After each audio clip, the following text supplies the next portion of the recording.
The detention cell aboard the Imperial Dreadnought Void's Edge hummed with the low thrum of gravity generators. Admiral Corax studied the human through the reinforced transparisteel, his four eyes blinking in sequence as he processed what his subordinates had captured during the raid on the frontier colony. The prisoner appeared unremarkable by human standards. Average height, weathered features, graying hair at the temples. She sat motionless on the simple bench, hands folded, breathing steady. Her worn military fatigues bore no insignia, no rank markers, nothing to indicate she was anything more than another colonial defense volunteer. This is what caused our losses? Corex's mandibles clicked with irritation. One human female?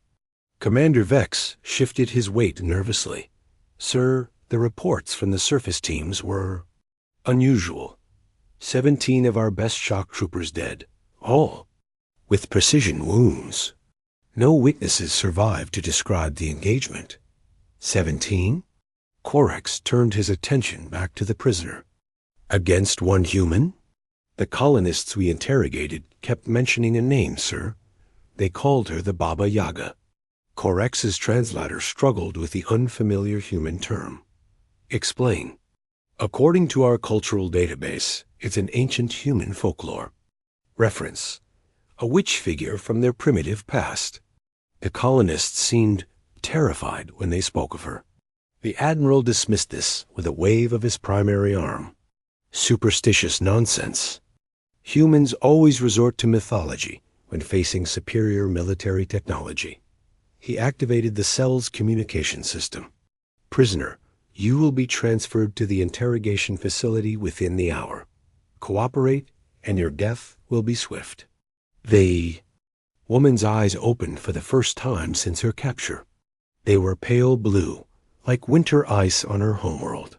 When she spoke, her voice carried no fear, no anger, only a quiet certainty that made Corex's exoskeleton prickle.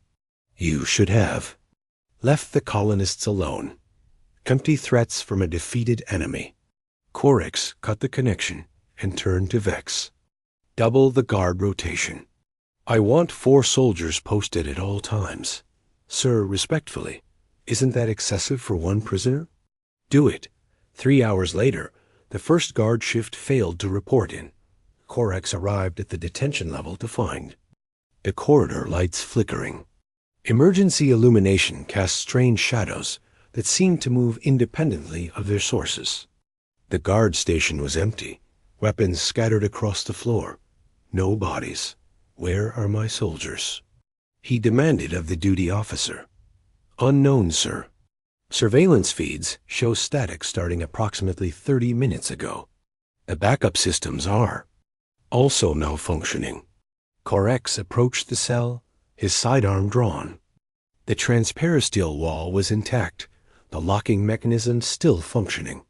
Inside, the human woman sat exactly as before, hands folded, breathing steady. Impossible, he muttered. Is it? The woman's voice came through the intercom without him activating it. Your people have impressive technology, Admiral, but you don't understand what you're dealing with. Explain what happened to my guards. She stood slowly, joints popping audibly. I gave them a choice. Leave the ship or join their friends from the surface. The cell is secure. You couldn't have. 12 years ago, your empire glassed the mining world of Haven. 2 million colonists died in that bombardment. Her voice remained calm, conversational. My daughter was on Haven, my grandson too. Corax felt something cold settle in his chest cavity. The cell locks are biometric. The walls are reinforced titanium composite. 13 years of warfare. Taught your species to fear humans in battle. But you never learned to fear us when we're patient.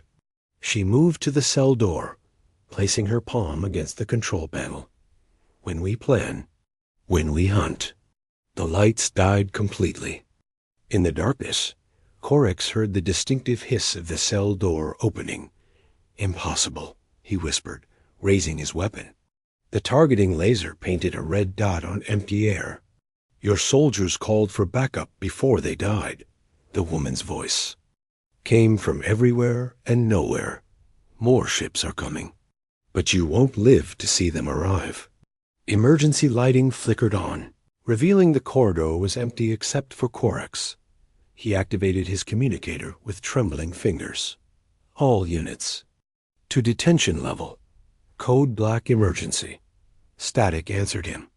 Admiral Corax. The woman stepped from the shadows behind him, moving with the fluid grace of a predator. The colonists had another name for me, the one your translators couldn't process properly. He spun around, firing wildly. Energy bolts scorched the walls. Where she had been. Ghost. Phantom. Death that walks between worlds. Her voice echoed from the ventilation system. But Baba Yaga works too. The lights failed again.